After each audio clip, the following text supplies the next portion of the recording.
તો hello guys, કેમ છો? મજામાં ને? તો આજે બધા ફ્રેન્ડ ભેગા થયા છે.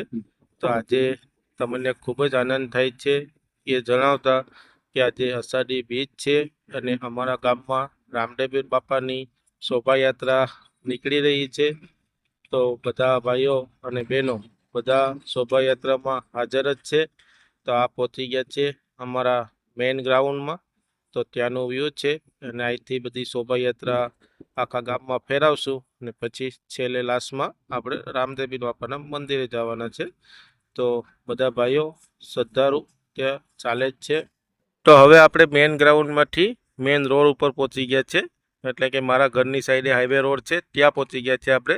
અને બધી શ્રદ્ધાળુ આવે જ છે. તો ગાઈસ પણ એમાં આપણા ફોલોવર પણ ઘણા બધા છે, તે વિડીયોમાં હાલો પણ કહે છે તમને. તો હવે આપણે હાઈવે રોડ ઉપરથી આપણા ઘર બાજુ જવાનું છે. તો અહીંથી આપણે ટર્ન મારશું આ બાજુ, તો ત્યાં મારું ઘર લાસ્ટમાં છે. હવે મારા ઘરે આવી ગયો છું ગાઈસ, અને આ બાજુ આપણું ઘર છે, આ ગાડી છે ત્યાં મારું ઘર છે. અને મારા ઘરથી શોભાયાત્રા વર્ષોથી આ બાજુ નથી નીકળતી, તો આ વર્ષે આપણે આ બાજુની કાઢી છે. તો રામદેવપીર બાપાના અમારી ફેમિલીએ પણ બધાએ દર્શન કરી લીધા છે. તો હવે આપણે નીચેથી વ્યૂ લઈ અને હવે આપણા ઘરની અગાસી પર પણ જવાનું છે. તો ઘણી પબ્લિક છે, તો તેનું વ્યૂ લેશું આપણે, મસ્ત વ્યૂ લેશું. ને પછી ડીજેવાળા ભાઈઓ પછવાડે છે અને છોકરા નાચવાવાળા પણ ઘણા બધા છે. અને આપણા ગાઈસ હેલો કહે છે આપણને. ને આથી આપણે વ્યૂ હવે આપણે ઉપર લેવા જવાનું છે. તો હવે આપણે પહોંચી ગયા છે આપણી અગાસી પર, એટલે કે સ્ટેરેજ ઉપર. તો હવે અહીંથી રામાપીર બાપાનું રથ આવે છે અને ઘોડો તે આખા ગામમાં ફેરવવાનો છે. કેમ કે અષાઢી બીજ છે એટલા માટે ગામમાં બધીમાં ફેરવવું પડે અમારે મંદિરને. પછી મંદિરે પૂગશું આપણે. તો અહીંથી આપણે ઘેરેથી બધી શ્રદ્ધાળુ જાય જ છે. અને પંકજભાઈ પણ આપણા અગ્રાય જ છે અને સેલ્ફી વ્યૂ લઈ લે. તો સેલ્ફી વ્યૂમાં પણ રથ દેખાય જ છે તમને. તો હવે આપણા ડીજેવાળા ભાઈ આવી ગયા છે. તો આપણા ડીજેવાળા ભાઈ તો લેડીઝ લોકો પણ બધી નાચે છે, બહેનો બધી નાચે જ છે. તો આ બહેનો પણ વહી ગયા. હવે અહીંથી આપણા ઘર બાજુથી રથયાત્રા પતી ગઈ છે. તો હવે આપણે જવાનું છે રામદેવપીર બાપાના મંદિરે. તો પહોંચી આવ્યા છે ગાઈસ રામદેવપીર બાપાના મંદિરે. તો કેટલું મસ્ત સુંદર વ્યૂ છે. અને શ્રદ્ધાળુ જો રામદેવપીર મિત્ર મંદિરવાળા રામાપીર બાપાની મંદિરની પરિક્રમા કરે છે. અને આ પરિક્રમા થઈ જાય તો હવે શ્રદ્ધાળુ પરિક્રમા તો કરે જ છે, પણ આપણે પરિક્રમા કરશે તે ચારે બાજુથી વ્યૂ લઈશું. એક મંદિરની સાઈડમાંથી વ્યૂ લઈ લીધું, હવે મંદિરની સામેથી આપણે વ્યૂ લઈએ છીએ. અને મંદિરની પાછી બીજી સાઈડમાં પણ આપણે આવી ગયા છે.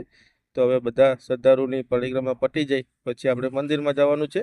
તો મંદિરમાં જશું તે તો તમને વ્યૂ બતાવશું. પછી મંદિરમાં આપણે રામદેવપીર બાપાની આરતી પણ ઉતારવાની છે. તો હવે આપણે મંદિરમાં બધા ભક્તો આવી ગયા છે રામદેવપીર બાપાની આરતી ઉતારવા માટે.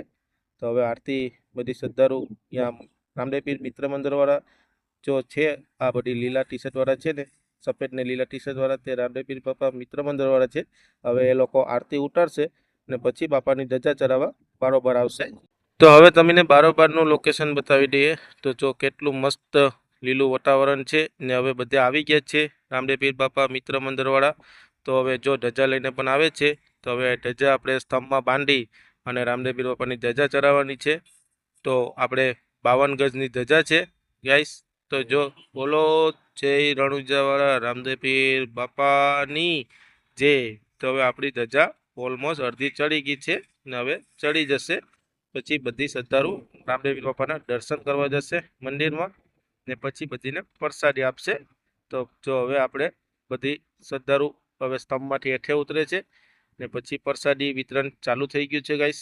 તો અહીંયા પ્રસાદી છે, તો છોકરાઓ પ્રસાદી લે છે ને શ્રદ્ધાળુ પડીને પ્રસાદી આપે જ છે. તો આવો પ્રસાદી ખાવા માટે. તો આજે અષાઢી બીજ છે, તો ગાઈસ વહેલા આવજો. તો હવે અહીંયા આપણા પંકજભાઈ વ્યૂ લે છે અને હું બાપાના દર્શન કરી આવું મંદિરમાં. અને મંદિરમાં ભીડ પણ બહુ છે ગાઈસ, તો એટલા માટે મંદિરમાં આપણે કેમેરો લઈ જતા નથી. અને આપણો આગલા વિડીયોમાં જ્યાં સ્થાપના થઈ હતી ત્યારે બતાવેલું જ હતું, દર્શન રામાપીર બાપાના કરાવેલા જ હતા. અને પંકજભાઈના ફ્રેન્ડ આવી ગયા છે પ્રસાદ ખાવા માટે, અને પંકજભાઈ પણ પ્રસાદ ખાય છે. ચલો ગાઈસ, હવે અષાઢી બીજનો પ્રોગ્રામ રામાપીર બાપાએ પતી ગયો છે. હવે પ્રસાદી લઈ લીધી છે અમે લોકો. તો ચાલો તમે પણ પ્રસાદ ખાવા આવી જાઓ. બાકી વિડીયો ગમે તો લાઇક શેર અને સબસ્ક્રાઈબ કરવાનું ભૂલતા નહીં. બાકી નવા બ્લોગમાં મળશું. જય રામદેવપીર બાપા.